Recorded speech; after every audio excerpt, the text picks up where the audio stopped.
Hey everybody, part two of chicken pot pie making. It's lunchtime here, so I'm not making lunch, I'm making dinner over my lunch break while I'm working from home. Had two fun video conference calls earlier today. Chicken's done. Anyway, I am kind of in process right now, so I'm gonna fill you in on where I'm at. Large pot, medium heat. I melted 6 tablespoons of unsalted butter. I chopped up 1 medium onion. I have in here as well 1 cup of medium diced carrot, medium diced parsnip, totally optional. If you don't like parsnip, leave it out, not a big deal. As well as about 1.5 cups of medium diced potatoes and a bay leaf for flavor. I sprinkled in a large pinch of kosher salt, and I've just been sauteing this, stirring it for about 15 minutes now.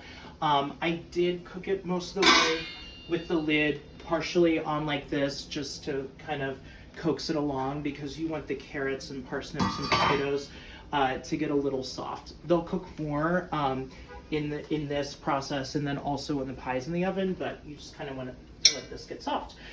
Let's move forward. So, to this, still on medium heat. They're kind of on their way to being softened, I think, as you can see. I am adding in, I chopped up some fresh thyme. This is maybe about 2 teaspoons, teaspoon and a half, whatever you have. It's just gonna go right in. We're just gonna like stir this through, get it cooking for a little bit. If you don't have fresh thyme, it is really not a big deal. If you have dried thyme, I would add in about 1 teaspoon or so. It's just a little bit more potent than the fresh stuff. All right, next up into the party, I have 6 tablespoons of flour. So we had 6 tablespoons of butter, equal part flour. That's usually, we're making kind of like a roux thickener, and that's usually the equation. So however much fat you are using in your recipe, you kind of want to use the same amount-ish of flour in this. So we are going to, I like to sprinkle it over pretty evenly rather than just dumping right in, because you don't want lumps in this. And then I kind of just mix it in here. Now you do want to let this cook.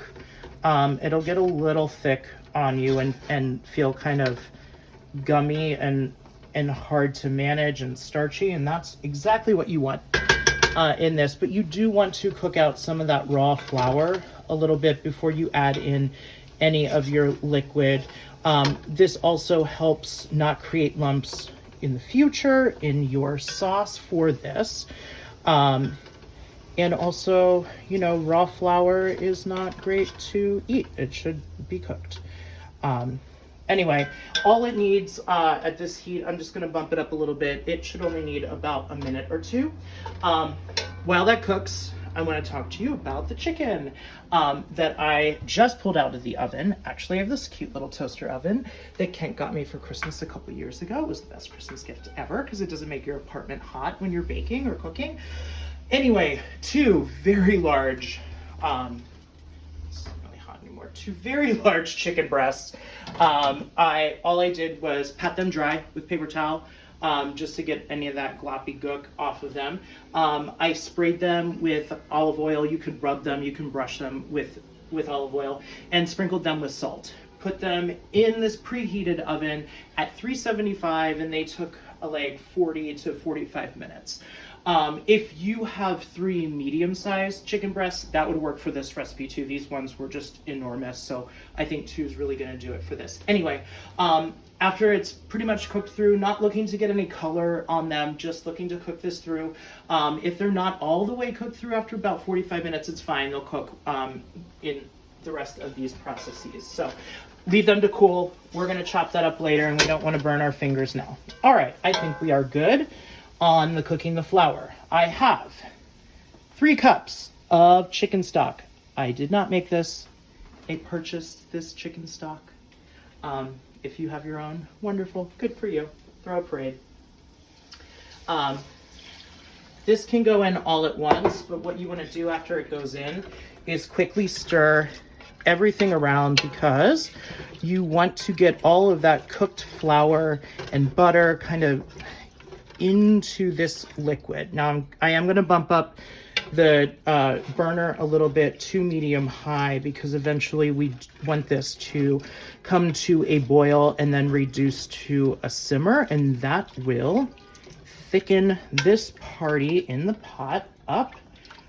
Should do rather quickly. So while that happens, let's season this.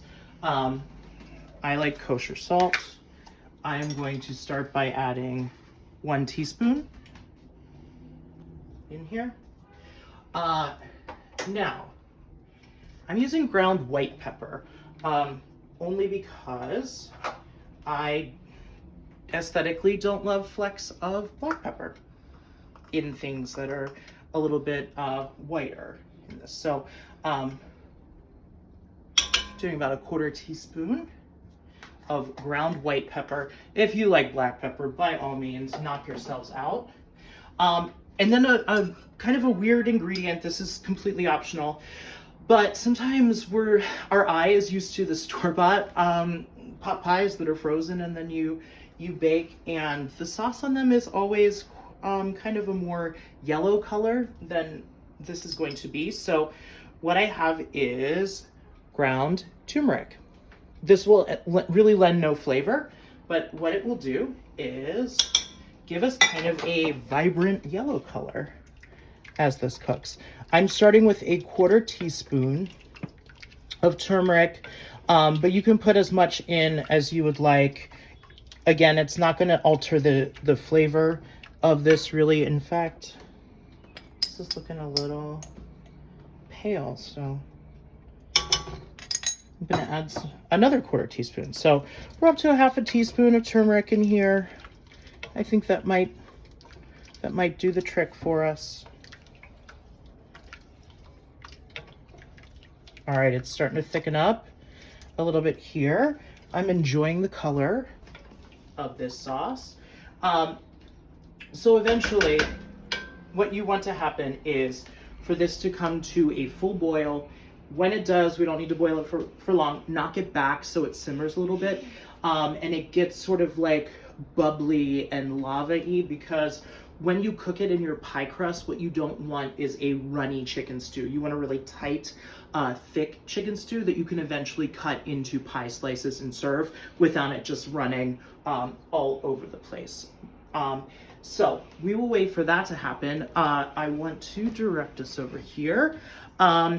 What other vegetables, really any vegetables you put into this, are according to your taste.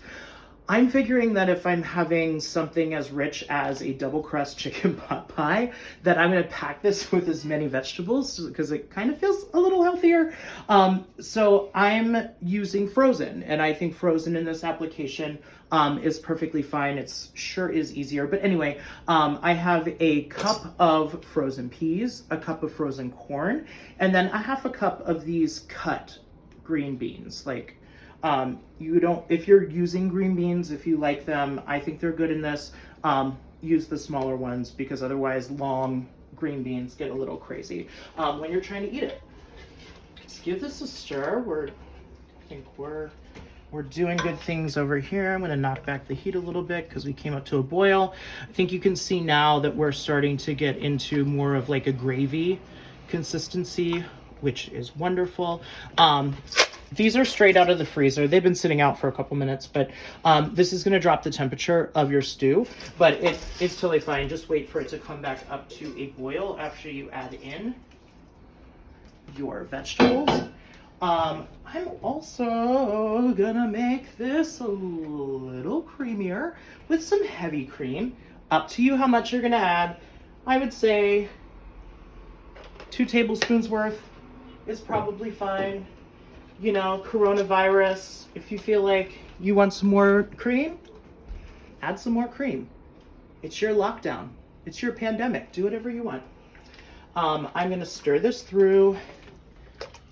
Wait for this to come up again to a boil, to a simmer. You can see now it's like when I drag my spoon through here, you can kind of see the bottom of the pan. That's what you want. It will continue to thicken. That is doing good things. The final thing I'm gonna add ingredient-wise is fresh chopped parsley. If you don't have it, by all means, don't not make this for yourself if you don't have it. But I think it looks pretty in the final product. So I chopped whatever I had on hand. I'm starting, I think, with maybe like a 1/4 cup, and we'll see how things look at the end of the day in this. So just stir that through.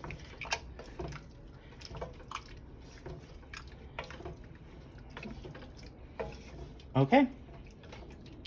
I'm gonna let this cook a little longer, come up to a simmer again until it gets really, really tight. So when I drag the spoon through it, it's like, there's no like soupy portion of this.